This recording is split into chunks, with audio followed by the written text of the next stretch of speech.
Welcome to our channel Sai Amritavani. Om Sairam. Sai బిడ్డలందరికీ నమస్కారం అండి. ఈరోజు బాబాగారు మనకి అందిస్తున్న సందేశం గురించి తెలియజేస్తున్నాను. ఒక్కొక్కసారి నీవనుకున్నది జరగలేదని, జరిగింది నీకు నచ్చలేదని నా మీద ద్వేషాన్ని పెంచుకోకు తల్లి. కొన్ని అద్భుతాలు జరిగే ముందు కొన్ని ఆటంకాలు రావటం చాలా సహజమే. అందుకే కుదిరినప్పుడల్లా నీవు విష్ణు సహస్రనామ స్తోత్ర పారాయణం చెయ్యి తల్లి. ఈరోజు నేను నీకు విష్ణు సహస్రనామ స్తోత్రం పారాయణం యొక్క మహిమ గురించి చెప్తాను. శ్రద్ధగా విను. ఎందుకంటే విష్ణు సహస్రనామ స్తోత్రం పారాయణ మహిమ ఎంత గొప్పదో నీకు బాగా అర్థమవుతుంది తల్లి. నేను భౌతికంగా షిరిడీలో ఉన్నప్పుడు శ్యామ చేత అనేకసార్లు విష్ణు సహస్రనామ స్తోత్రం పారాయణం చెయ్యమని చెప్పాను. అతడికి సంస్కృతం చదవటం రాదని చెప్పినా కూడా రోజుకి కనీసం ఒక్క నామమైనా చదువుకోమని చెప్పాను, తెలుసుకోమన్నాను. కొన్ని రోజులకి పూర్తిగా వస్తుందని కూడా చెప్పాను. ఎందుకంటే అతనికి అది మంచి చేస్తుంది, అతడికి అది అవసరం కాబట్టి. ఇప్పుడు మీకు కూడా ఇదే చెబుతున్నాను. మీరు కూడా నేర్చుకుని పారాయణం చెయ్యండి.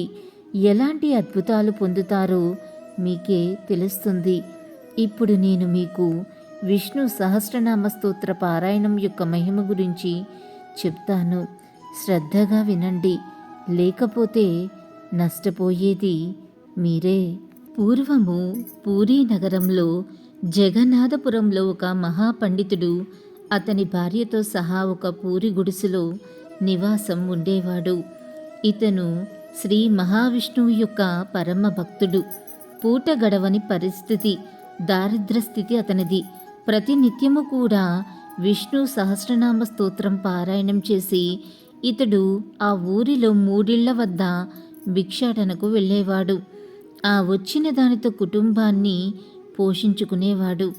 భార్య మాత్రం పరమ గయ్యాళి, దైవం పట్ల నమ్మకం లేనిది, ఎటువంటి నియమాలను పాటించనిది. ఇంటిలో భార్య పోరు. ఎంత ఇబ్బందిగా ఉన్న ఇతడు హరి నామస్మరణ మాత్రం విడవలేదు. ప్రతి నిత్యము చేస్తున్న విధంగా ఆ రోజు కూడా విష్ణు సహస్రనామ పారాయణం చేయుచుండగా భార్య వచ్చి భర్తతో ఏమిటి చేస్తున్నావు అని గద్దించి అడిగింది. దానికి ఆ భర్త విష్ణు సహస్రనామాలను స్తోత్రం చేస్తున్నాను అన్నాడు. అందుకు ఆ భార్య, ప్రతిరోజు స్తోత్రం చేస్తూనే ఉన్నావు కదా, ఏమిచ్చాడు ఆ శ్రీ మహావిష్ణువు? అడుక్కోవటానికి భిక్ష పాత్ర తప్ప అంది. అక్కడితో ఆగక, ఏది నువ్వు చదువుతున్నది ఏమిటో చెప్పు అన్నది. అందుకు ఆ భర్త, 1000 నామాలు ఏమిటి చెప్పేది? నీకేమీ అర్థమవుతుంది? ఎప్పుడు పాడు మాటలే మాట్లాడే నీకు విష్ణు సహస్రనామాలేమి అర్థమవుతాయి అన్నాడు. అతని భార్య మాట్లాడుతూ, 1000 నామాలేమీ అక్కర్లేదు, మొట్టమొదటిది చెప్పు చాలు అన్నది. అందుకు ఆ భర్త విశ్వం విష్ణువు అని ఇంకా చెప్పబోతూ ఉంటే భార్య, ఆపు అక్కడ, దీనర్థం ఏమిటి చెప్పు అన్నది. అందుకు ఆ భర్త, విశ్వమే విష్ణువు, ఈ ప్రపంచమంతా విష్ణుమయమే అని వివరించగా, ప్రపంచమంతా విష్ణువే అంటున్నావు, అందులో నువ్వు నేను కూడా ఉన్నాము కదా. అలా ఉంటే యాచిస్తే గాని తిండి దొరకని కటిక పేదరికాన్ని అనుభవిస్తూ పూరి గుడిసెలో జీవితాంతం దారిద్రాన్ని అనుభవిస్తూ ఉండి కూడా ప్రతిరోజు నువ్వు ఆ శ్రీ మహావిష్ణువుని గానం చేస్తున్నావే. అయినా నీ విష్ణువు నిన్నేమైనా కరుణించాడా? కనుక నువ్వు చెప్పిన మంత్రానికి అర్థం లేదయ్యా అంది. భార్య మాటలకు సందేహంలో పడ్డాడు ఆ భక్తుడు. ఏమో, నా భార్య మాటలు కూడా నిజమేనేమో. విశ్వమంతా విష్ణువే అయితే మా పరిస్థితి ఇలా ఎందుకుండాలి? కనుక ఈ మంత్రంలో విశ్వం అనే పదాన్ని చెరిపేస్తానని నిశ్చయించుకుని ఒక బొగ్గు ముక్కతో ఆ విశ్వం అనే పదాన్ని తన వద్ద ఉన్న తాటాకు ప్రతిపై కనపడకుండా మసిపూసి ఎప్పట్లాగే యాచనకై బయలుదేరి వెళ్ళిపోయాడు. ఆ తర్వాత ఇక వైకుంఠంలో ఒక విచిత్రం జరిగింది. ప్రతినిత్యము కూడా పాలసముద్రంలో శ్రీ మహావిష్ణువును శ్రీ మహాలక్ష్మి సేవిస్తున్నట్లుగానే ఆ రోజు కూడా స్వామిని సేవిస్తూ ఒక్కసారి స్వామి ముఖాన్ని చూసి అమ్మవారు ఫక్కున నవ్విందట. అందుకు ఆ శ్రీ మహావిష్ణువు, ఏమిటి దేవి, ఈరోజు నన్ను చూసి నువ్వెందుకు నవ్వుతున్నావు అని అడిగాడు. అప్పుడు అమ్మవారు, నాదా, మిమ్మల్ని నల్లని వాడని నీలమేఘశ్యాముడని అందరూ స్తుతించటం విన్నాను, కానీ అంత మాత్రం చేత ఆ నల్లటి రంగును ముఖానికి కూడా పూసుకోవాలా అని పరిహాసమాడగా, శ్రీ మహావిష్ణువు తన ముఖాన్ని పాలసముద్రంలో తన ప్రతిబింబాన్ని చూసుకుంటే తన ముఖానికి పూసిన నల్ల రంగు కనపడిందట. వెంటనే ఆ శ్రీ మహావిష్ణువు జరిగిందంతా తన దివ్యదృష్టితో గమనించాడు. లక్ష్మీదేవి, ఏమిటి స్వామి ఆలోచిస్తున్నారు? మీ ముఖంపై ఆ నల్ల రంగుకు గల కారణమేమిటో తెలిసినదా అని అడగగా, స్వామి, దేవి, ఇది నా పరమభక్తుడు చేసిన పని అని తెలిపాడు. లక్ష్మీదేవి, అదేమిటి స్వామి, పరమ భక్తుడంటున్నారు, అతడెందుకిలా చేస్తాడు అని అడిగింది. స్వామి తన భక్తుని జీవిత దీనస్థితిని వివరించగా, లక్ష్మీదేవి, అంతటి పరమభక్తుని దీనస్థితికి కారణమేమిటి? మీరు అతన్ని ఉద్ధరింపలేరా స్వామి అని అడగగా, దేవి, గత జన్మలో ఈ భక్తుడు గొప్ప ధనవంతుడు అయినప్పటికీ ఎన్నడూ ఎవ్వరికీ దానమిచ్చి ఎరగడు. కనుకొని ఈ జన్మలో భక్తుడైనను కూడా దరిద్రము అనుభవించుట తప్పలేదు. అయినను నీవు కోరితివి కనుక నేటితో ఇతనికి కష్టములు తొలగించదనని పలికి మానవ రూపధారి అయి ముఖానికి వస్త్రము చుట్టుకుని విష్ణుమూర్తి కొంతమంది పరివారంతో సరాసరి భక్తుడి ఇంటికి వచ్చి తలుపు తట్టగా, అప్పటికే ఆ భక్తుడు యాచనకై ఇల్లు వదిలి వెళ్ళిపోయాడు.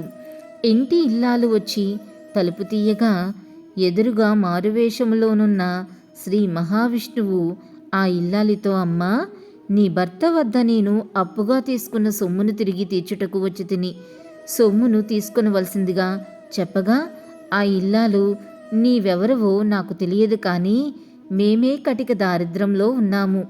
నా భర్త ఒకరికి అప్పు ఇచ్చేంత ధనవంతుడు కాదు. ఎవరనుకుని మా ఇంటికి వచ్చారో వెళ్ళిపోమ్మని తలుపు వెయ్యబోతూ ఉండగా, అప్పుడు స్వామి ఏమన్నారంటే, లేదమ్మా, నేనేమీ పొరపాటు పడలేదు. అసత్యం అసలే కాదు. నీ భర్త వద్ద అప్పుగా తీసుకున్న సొమ్ము ఇదిగో, నీవు స్వీకరించు. నీ భర్తకు నేను తర్వాత వివరిస్తాను అని ఆమెకు అశేష ధన కనక వస్తు వాహనాలు, మణిమాణిక్యాలు, సేవకు జనం తరాలు తిన్న తరగని ఆహార ధాన్యాలు కానుకలుగా ఇచ్చి వెళ్ళిపోతూ ఉండగా, ఆ ఇల్లాలు, పోయి నీ ముఖం మీద కప్పియున్న వస్త్రాన్ని తొలగించి నీ ముఖాన్ని నాకు ఒక్కసారి చూపించు. నా భర్తకు చెప్పాలి కదా నువ్వెలా ఉంటావు అని పలకగా, స్వామి, అమ్మా, నా ముఖాన్ని నీకు చూపలేను. నా ముఖం మీద ఎవరో నల్ల రంగు పూశారమ్మా. నేనెవరో నీ భర్తకు తెలుసులే అని పలికి విష్ణుమూర్తి వెనతిరిగి వెళ్ళి కొంత దూరం వెళ్ళిపోయాక అంతర్ధానమైనాడు. ఇంతలో యాచనకు వెళ్ళిన భక్తుడు ఇంటికి తిరిగి వచ్చి చూడగా, అతని పూరి గుడిసె ఉండాల్సిన ప్రదేశంలో కళ్ళు మిరుమిట్లు గొలిపే అద్భుతమైన భవంతి దర్శనమిచ్చింది. అనేక మంది సేవకులు, ఉద్యానవనాలతో ఉంది ఆ భవనం. ఇంతలో ఇతని భార్య లోపల నుండి వచ్చి లోపలికి రమ్మని భర్తని ఆహ్వానించగా, ముందు తన భార్యని గుర్తుపట్టలేకపోయాడు. అప్పుడు భార్య జరిగిందంతా చెప్పగా, అసలు ఆ సంపదన్ని ఎందుకు స్వీకరించావు? మనము ఎవరికో అప్పివ్వడమేమిటి? అది తిరిగి వారు తీర్చడమేమిటి?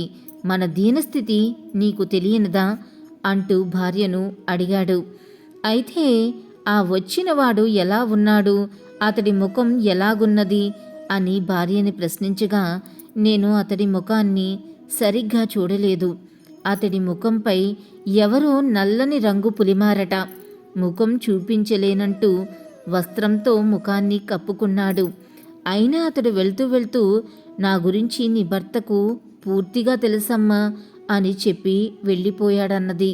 అది వినిన భక్తుడు హతాశుడై భార్యతో వచ్చినవాడు మరెవరో కాదు, మారువేషంలో వచ్చిన సాక్షాత్తు ఆ శ్రీ మహావిష్ణువే. ప్రతినిత్యము నేను విష్ణువును స్తుతిస్తున్న ఆ స్వామిని నేను దర్శించలేకపోయాను.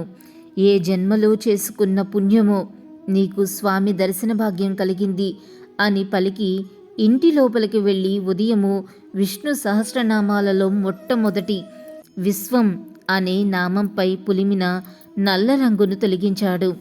తరువాత భార్యతో నీతో మాట్లాడిన తర్వాత ఆ వ్యక్తి ఏ దిక్కుగా వెళ్ళాడు అని అడగగా భార్య చెప్పిన దిక్కుగా భక్తుడు బయలుదేరి సముద్రం ఒడ్డుకి చేరుకున్నాడు.